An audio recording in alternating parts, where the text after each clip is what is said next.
আমি 3 পদের ডাউল দিছি, মুগের ডাউল দিয়েছি, মসুরের ডাউল দিয়েছি, ছোলার ডাউল দিয়েছি, তারপরে মুরগি দিয়ে রান্না করলাম আমি খিচুড়িটা অনেক মজা হয়েছে। আপনারা দেখতে পাচ্ছেন, আমরা বাসার সবাই খাবো।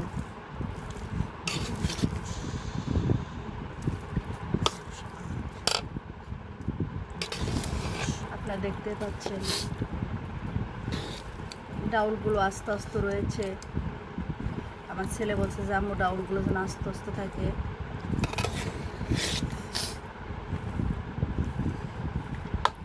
দেখেন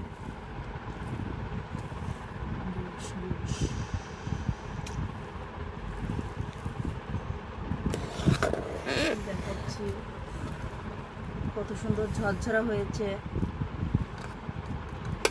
এটা আছে আলো চাউল আছে না, সেই আলো চাউল দিয়ে আমি রান্না করেছি। সেদিন এক আন্টি রান্না করেছিল, অনেক সুন্দর হয়েছিল তার খিচুড়ি।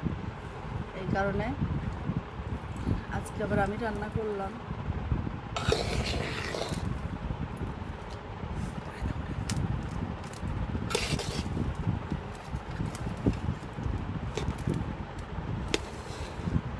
আপনারা দেখতে পাচ্ছেন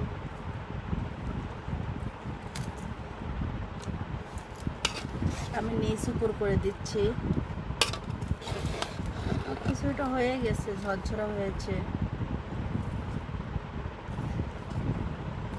এর ভিতর যদি আমি কাঁঠালের আটি দিতাম আরো মজা হতো মনে হয়।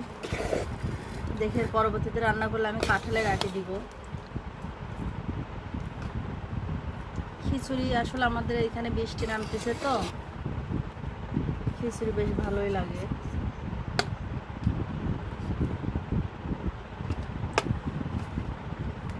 বৃষ্টিতে ভালোই লাগে খিচুড়ি খেতে, বৃষ্টির দিনে। আপনারা দেখতে পাচ্ছেন খিচুড়ি অনেক সুন্দর হয়েছে। ভালো থাকেন আপনারা, আমার চ্যানেলটা সাবস্ক্রাইব করে দিবেন, লাইক দিবেন, আপনারা পাশে থাকবেন। আমি সুন্দর সুন্দর ভিডিও ছাড়বো। তো ভালো থাকেন, আল্লাহ হাফেজ।